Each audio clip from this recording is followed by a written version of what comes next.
4장 6절에서 15절 말씀과 21절에서 22절 말씀입니다. 이제 봉독합니다. 하나님의 말씀을 경청하십시오. 전제와 같이 내가 벌써 부어지고 나의 떠날 시각이 가까웠도다. 나는 선한 싸움을 싸우고 나의 달려갈 길을 마치고 믿음을 지켰으니 이제 후로는 나를 위하여 의의 면류관을 예비되었으므로 주 곧 의로우신 재판장이 그날에 내게 주실 것이며 내게만 아니라 주의 나타나심을 사모하는 모든 자에게도니라. 너는 어서 속히 내게 오라. 대만은 이 세상을 사랑하여 나를 버리고 데살로니가로 갔고 그레스게는 갈라디아로 디도는 달마디아로 갔고 누가만 나와 함께 있느니라. 내가 올 때에 마가를 데리고 오라. 그가 나의 일에 유익하니라. 두기고는 에베소로 보내었노라. 내가 올 때에 내가 드로아 가보 집에 둔 겉옷을 가지고 오고 또 책은 특별히 가죽 종이에 쓴 것을 가져오라.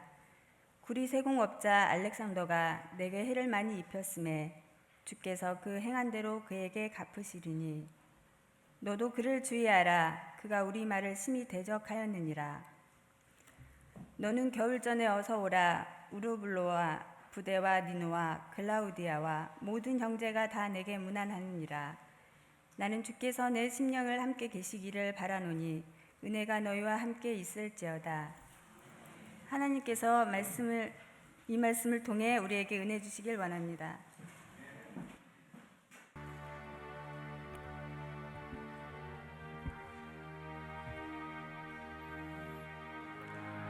너희 모든 나라들아 주님을 찬송하며 너희 모든 백성들아 주님을 찬미하여라. 그의 인자하심이 크고 그의 진실하심이 영원하도다. 할렐루야. 주님을 찬양하라. 주님을 찬양하라. 온 세상이여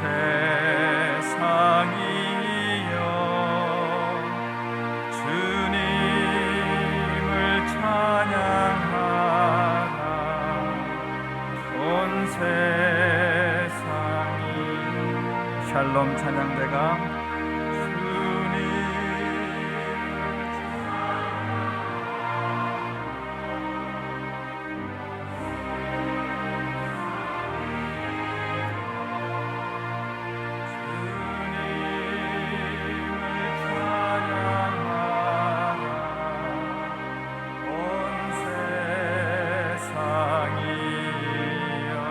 함께 주님을 찬양하라. 온 세상이여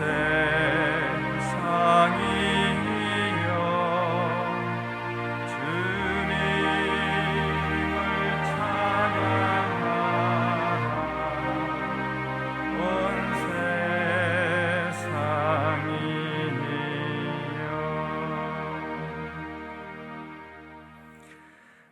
민족 시인 고은 선생 작품 중에서 가장 널리 알려진 시를 꼽으라면 아마도 가을 편지일 겁니다. 가을엔 편지를 하겠어요. 누구라도 그대가 되어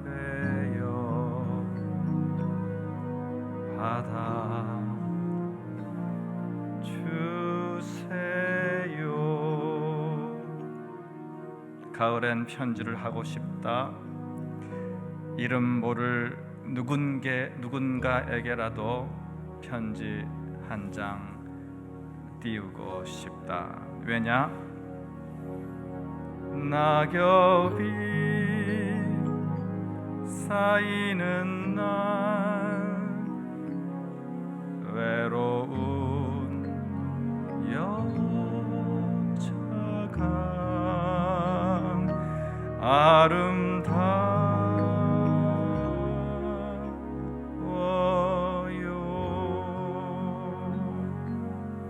쌓이는 낙엽을 보노라면 사람이란 본디 외로운 존재다, 쓸쓸한 존재다 깨닫게 되니까 그 외로움 너머로 겨울 찬바람이 불어오기 전에 누군가에게 편지하고 싶은 고독의 계절, 가을입니다.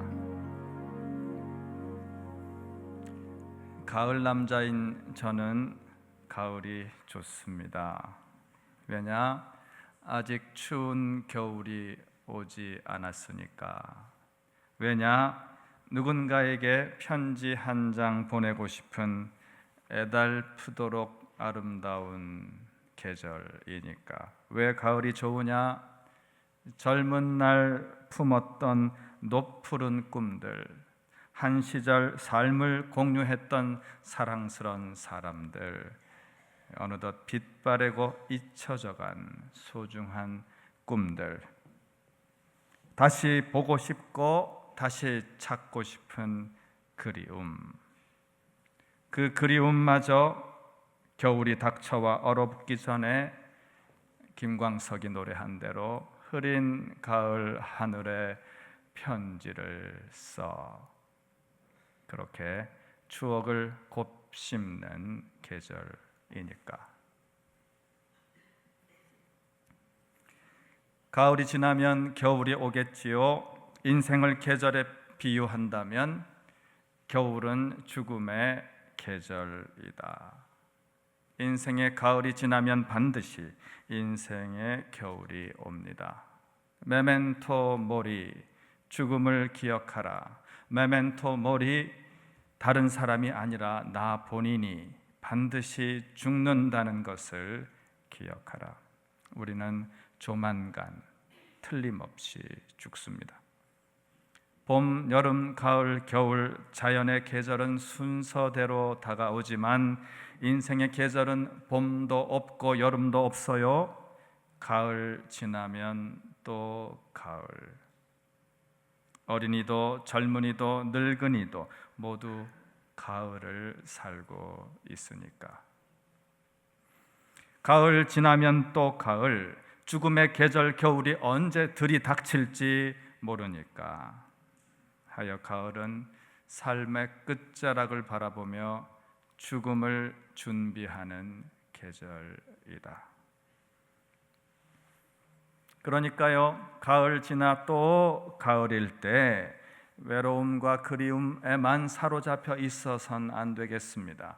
고독과 추억에만 빠져 있을 순 없습니다.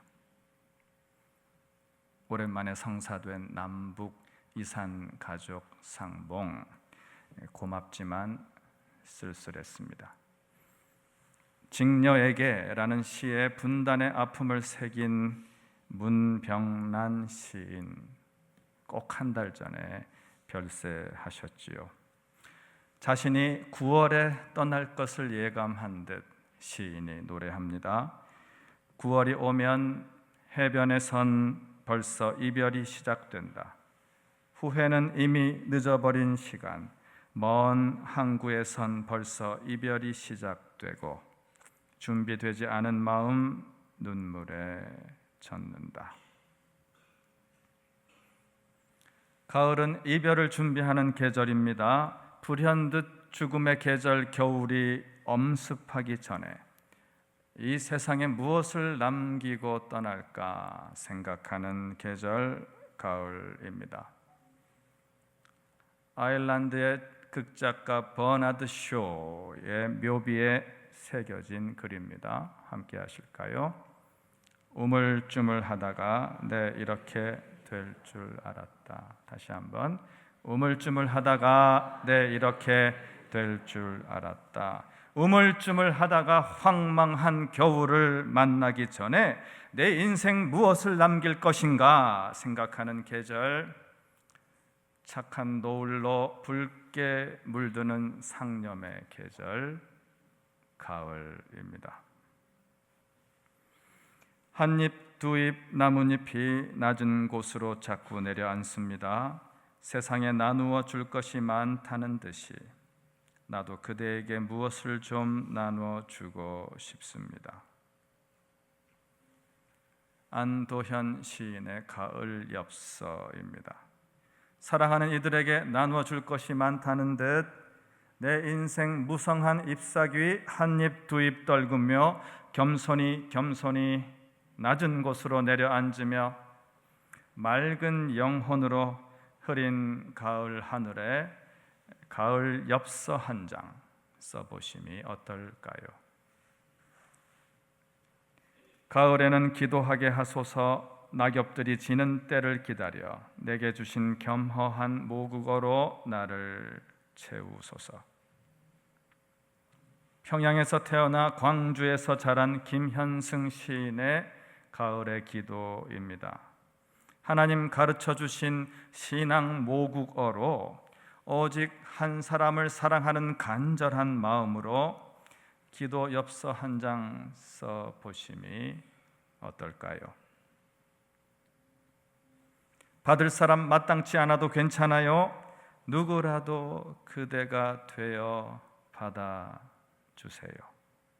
이 세상 누군가에게 무언가 나눠주는 마음으로 가장 아름다운 열매를 바라는 마음으로, 아니 하나님 전상서 하나님께 내 남은 삶을 봉헌하는 마음으로 가을 편지 한 장 써보심이 어떨까요?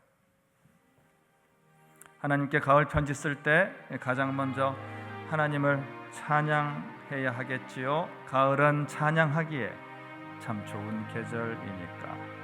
할렐루야, 주님을 찬양하라. 주님을 찬양하라. 온 세상이여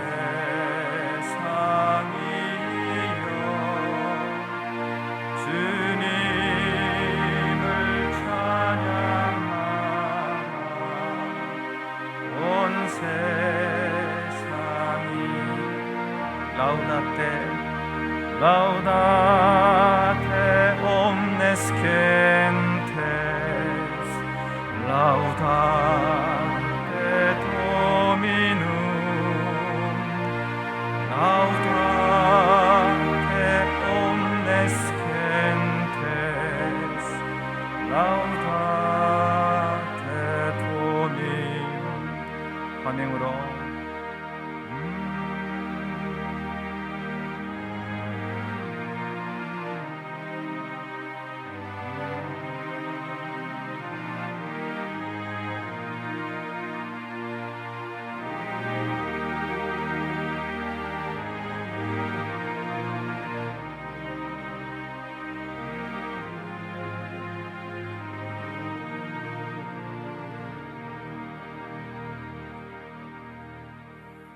오늘 우리는 2000년 전 한 유대인 남자가 쓴 가을 편지를 받아보고 있습니다.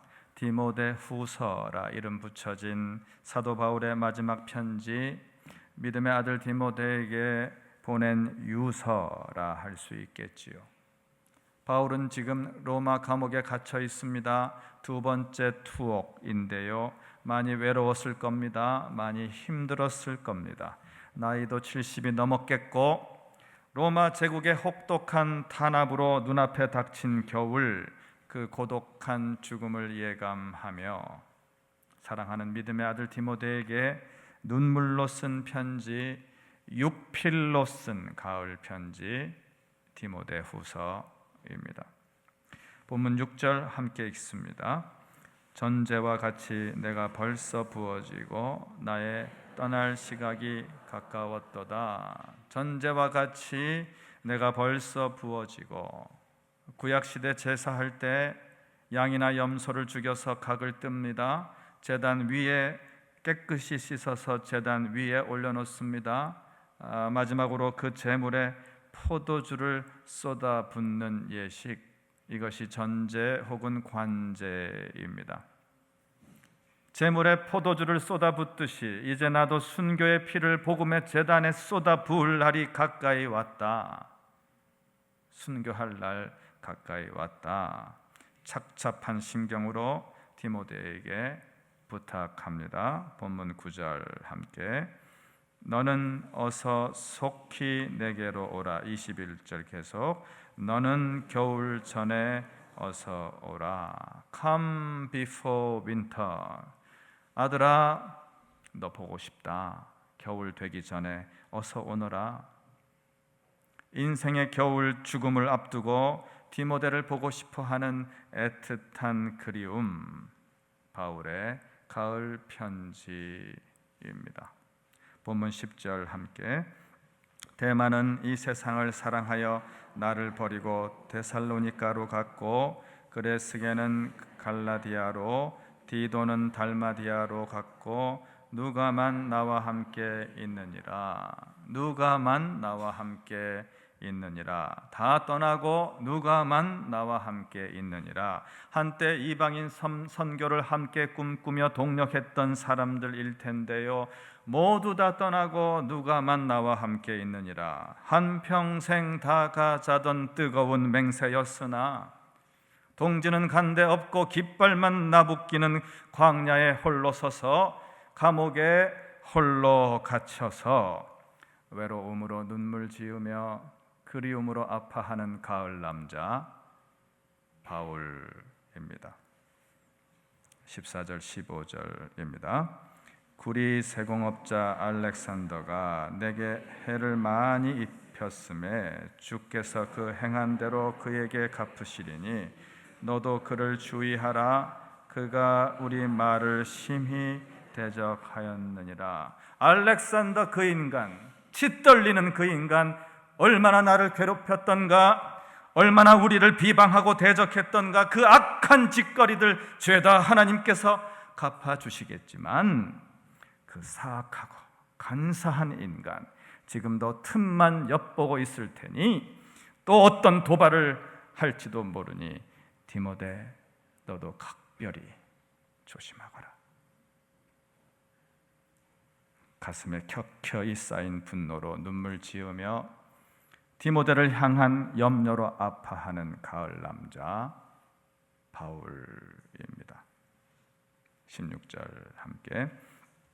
내가 처음 변명할 때에 나와 함께한 자가 하나도 없고 다 나를 버렸으나 그들에게 허물을 돌리지 않기를 원하노라. 내가 재판받을 때 나를 배신한 인간들, 나를 버리고 나를 떠난 인간들, 심지어 나를 음해하고 나를 공격한 인간들까지도 죄다 하나님께서 갚아주시겠지만, 죄인 중에서도 괴수인 나를 위하여 십자가에 달리신 그 혹독한 고난을 당하신 주님을 생각하며 그들에게 허물을 돌리지 않기를 원하노라.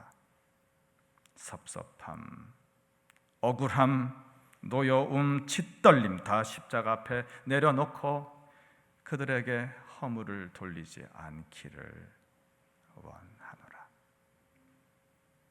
그런 심정으로 눈물 짓고 아파하는 가을 남자 바울입니다. 13절 함께. 내가 올 때에 들어와 가보의 집에 둔 겉옷을 가지고 오고 또 책은 특별히 가죽 종이에 쓴 것을 가져오라. 감옥에서 추운 겨울 맞이하려면 두터운 옷이 필요하구나. 내가 두고 온 그 외투 가져오면 좋겠다. 그리고 구약 성경에 기록된 그 가죽책도 가져오려무나. 육신의 연약함으로 눈물 짓고 영적인 굶주림으로 아파하는 가을 남자 바울입니다. 하지만 그럼에도 우리의 대사도 바울은 외로움의 감옥, 그리움의 감옥에 갇혀 있지 않습니다. 7절 함께. 나는 선한 싸움을 싸우고 나의 달려갈 길을 마치고 믿음을 지켰으니, 바울은 온갖 어려움 뚫고 꿋꿋하게 달려온 자신의 삶을 담담히 고백하고 있습니다. 나의 달려갈 길을 마쳤노라. 달려갈 길로 번역된 헬라말 드로몬, 마라톤 경주를 뜻합니다. 마라톤 경주. 인생은 마라톤이다. 마라톤에서 우승하는 것보다 더 중요한 것은 완주하는 것이다. 달려갈 길 마쳤다는 것은 인생의 마라톤 경주를 완주했다. 이방인 선교 사명을 완수했다. 그런 뜻입니다. 바울이 달려갈 길 완주할 수 있었던 것은 믿음이 있었기 때문이지요. 주님 향한 꺾이지 않는 믿음이 있었기 때문입니다. 유대주의자들의 핍박, 로마 제국의 박해, 숱한 비방과 방해 책동, 고문과 투옥에도 굴하지 않고 끝까지 믿음 지키며 사명 완수했습니다. 바울은 믿음의 아들 디모데에게 그리고 오늘 우리에게 가을 편지를 쓰면서 사명 완수한 백절불굴의 믿음을 유산으로 남겨주고 있습니다. 사랑도 명예도 이름도 남김없이 나의 달려갈 길 마치고 믿음을 지켰노라. 바울의 마지막 외침, 당당한 유언입니다. 함께 하실까요? 나의 달려갈 길을 마치고, 한 번 더, 나의 달려갈 우리의 가을 편지 되기를, 저와 여러분의 유언이 되기를 소망합니다. 8절입니다. 함께. 이제 후로는 나를 위하여 의의 면류관이 예비되었으므로 주 곧 의로우신 재판장이 그날에 내게 주실 것이며, 믿음 지키며 달려갈 길 마쳤으니 이제는 면류관이다. 사명 완수했으니 이제 죽음 뒤에, 순교 뒤에 나에게 남은 것은 의의 면류관이다. 의로운 재판장께서 사명의 길 완주한 사람에게 의의 면류관 주신다. 승리의 면류관 주신다. 생명의 면류관 주신다. 그러니까요, 죽음은 끝이 아닙니다. 죽음은 또 다른 시작이다. 죽음은 영원한 하나님의 세계를 향한 새로운 출발입니다. 겨울을 딛고 봄이 오듯이 죽음의 겨울을 삼키며 일어서는 부활의 봄이 있으니까. 낙엽도 그렇지 않습니까? 낙엽의 죽음은 새로운 숲의 시작이다. 낙엽이 썩어 흙으로 돌아가면서 낙엽 속에 응축되었던 에너지가 새로운 생명의 밑거름이 됩니다. 우리 육신도 조만간 흙으로 돌아가겠지만 믿음 지키며 사명 충성한 사람들의 인생은 결코 헛되지 않다. 면류관 받아쓰고 영생 누리게 되리라 믿습니다. 나를 위하여 의의 면류관이 예비되었노라. 바울의 마지막 외침, 힘찬 유언입니다. 함께 하실까요? 나를 위하여 의의 면류관이 예비되었노라. 다시 한번, 나를 위하여 의의 면류관이 예비되었노라. 우리의 가을 편지 되기를, 저와 여러분의 유언이 되기를 소망합니다. 나의 달려갈 길 마치고 믿음을 지켰노라. 나를 위하여 의의 면류관이 예비되었노라. 이렇게 유언하려면 이런 유언을 할 수 있는 삶을 살아야 하겠지요.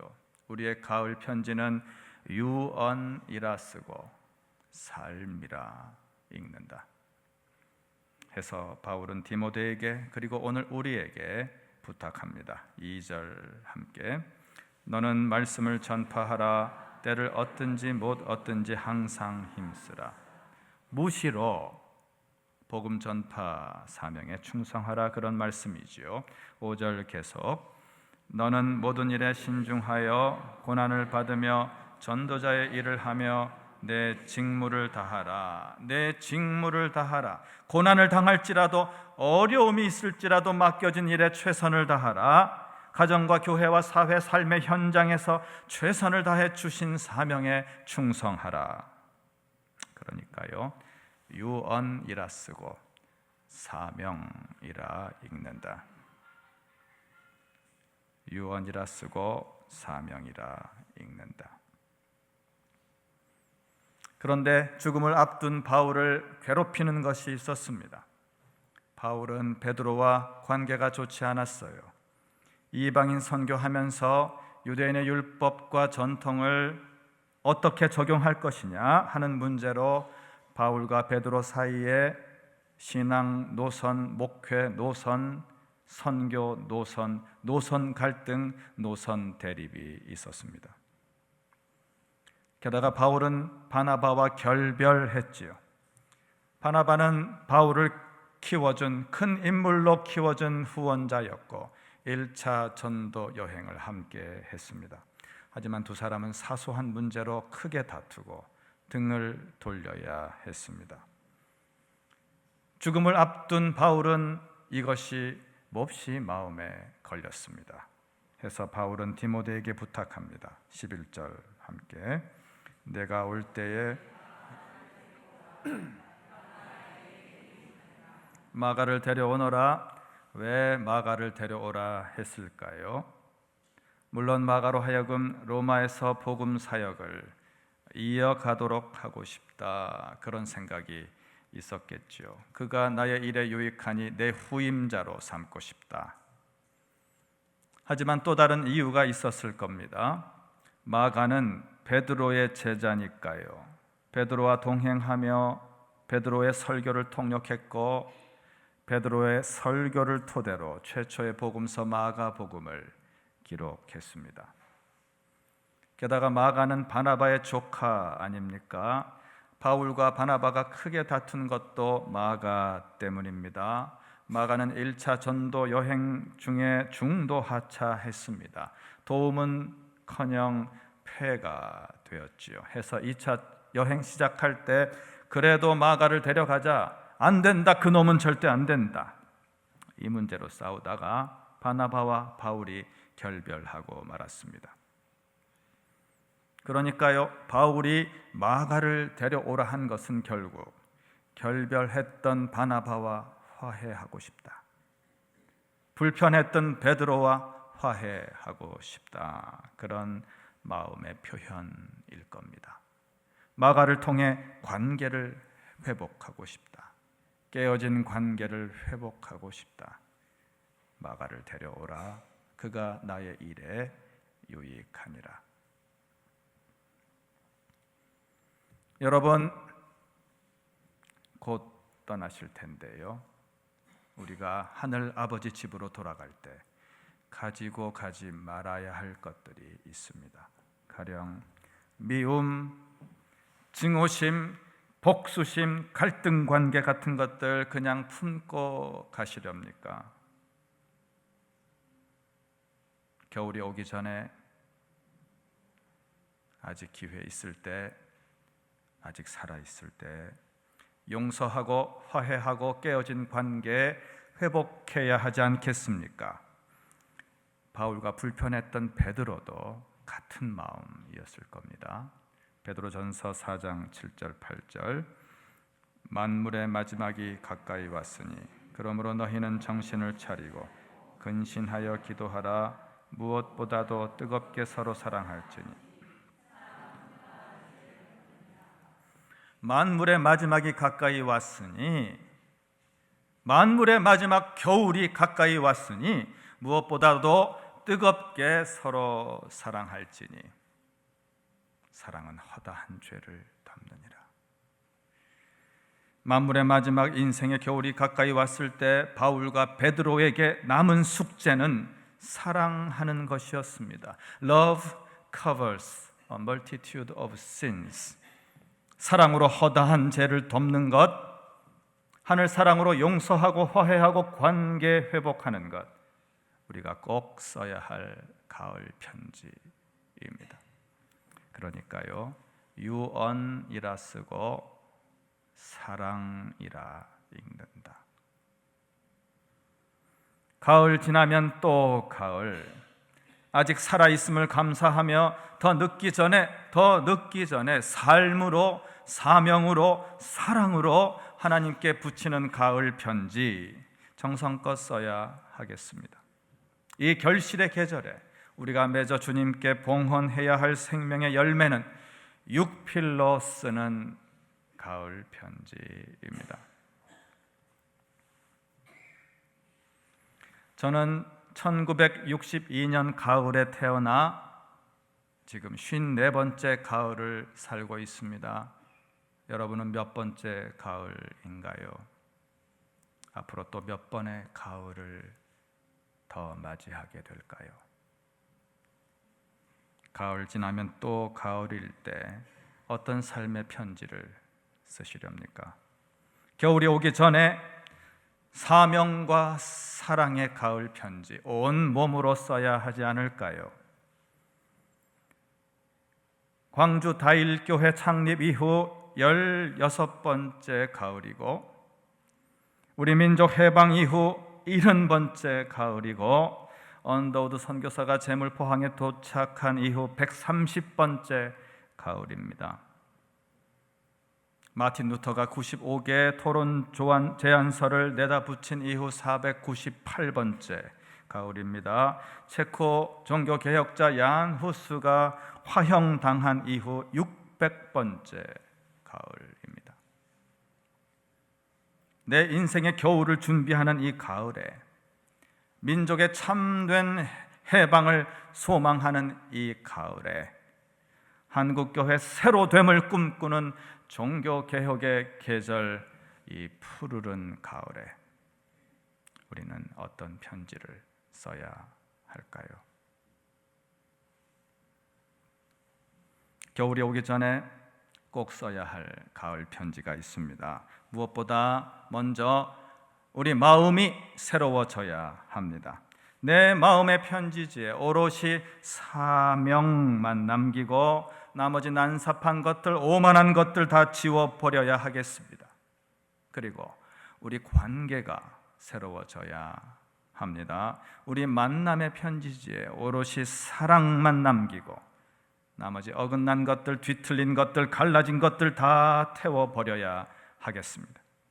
내 옛사람 낙엽과 함께 떨쳐버리고 우리 낡은 관계 흐린 가을 하늘에 날려버리고 새로운 다짐으로 다시 시작해야 하겠습니다. 우리의 가을 편지는 사명과 사랑이라 쓰고 또 다른 시작이라 읽는다. 하나님 이끄시는 새 역사, 그 사명의 길, 사랑의 길 달려가는 우리를 향하여 사도 바울이 축복하고 있습니다. 바울의 가을 편지 마지막 문장인데요, 22절입니다.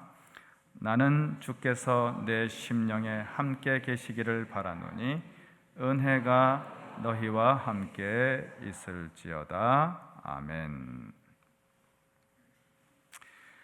오규만 목사님, 광주민주화 운동 관련 학생 시위로 제적이 되었고, 기독청년운동 민중교회 목회 빈민선교에 투신하면서 이름 낮은 이들 사랑으로 섬겼고, 불굴의 신앙 의지로 교회 갱신과 사회 개혁에 헌신했습니다. 2004년 대장암이 발병해서 몇 개월 살지 못한다 했지만 하나님 은혜로 11번의 가을을 더 살았습니다. 더 주신 11년 투병하는 동안 몸을 움직일 수 없을 때까지 질병으로 고통당하는 사람들 위해 모든 에너지를 쏟았습니다. 마지막 5년은 저를 도와서 과천교회 치유 사역 담당 목사로 최선을 다했는데요, 열흘 전에 별세해서 국립 5.18 민주묘지 문병란 선생 누우신 가까운 곳에 안장되었습니다. 1960년 늦가을에 태어나 56번째 가을과 작별한 오규만 목사님, 사명의 사람이었고 사랑의 사람이었습니다. 그가 남긴 가을 편지 유서의 한 대목입니다. 오래 사는 것이 행복한 것이 아닙니다. 하나님이 주신 꿈을 향해 나름대로 가치 있는 삶을 사는 것이 행복한 인생입니다. 제 인생은 참으로 행복했습니다. 예수님이 나의 주인이셨기에 행복했고, 그분과 함께 십자가의 못 박힘 속에서 누리는 자유함이 있었기에 행복했고, 짧은 인생이지만 내 인생 전부를 걸 수 있는 사명을 품고 달려왔기에 행복했습니다. 오 목사님이 많이 좋아하던 떼제 노래인데요, 의식을 잃기 전에 사모님과 두 딸과 함께 불렀던 노래입니다. 할렐루야, 주님을 찬양하라. 주님을 찬양하라. 온 세상이여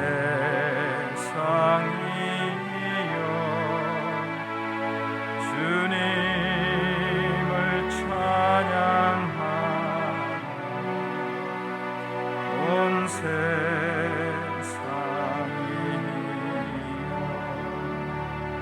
주님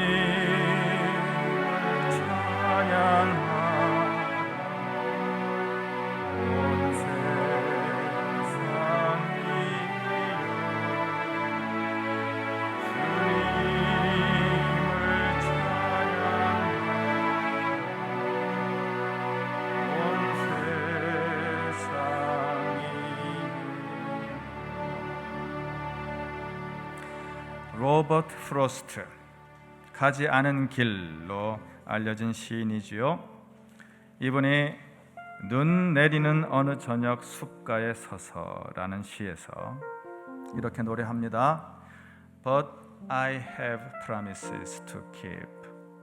하지만 나에겐 지켜야 할 약속이 있어. And miles to go before I sleep. 내가 잠들기 전에 가야 할 길이 있어.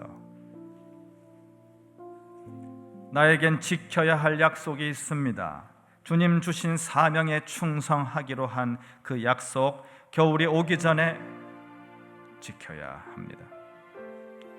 하나님 품에 영원히 잠들기 전에 아직도 가야 할 길이 있습니다. 핏빛 육필로 쓰신 가을 편지로 주님 우리에게 몸소 깨우쳐 주신 그 길, 십자가 사명의 길, 십자가 사랑의 길입니다. 하나님의 사랑이 영원히 함께하리. 십자가의 길을 걷는 자에게, 순교자의 삶을 사는 이에게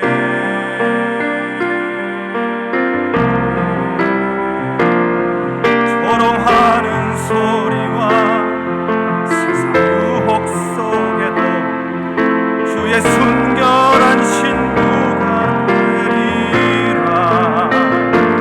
내 생명 주님께 드리리.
하나님, 광주 다일교회 교우들 삶을 주관하셔서 십자가 사명의 길, 십자가 사랑의 길로 인도하여 주옵소서. 겨울이 오기 전에 하나님 기뻐하시는 아름다운 가을 편지를 육필로 봉헌하게 하옵소서. 예수님 이름으로 기도합니다. 아멘.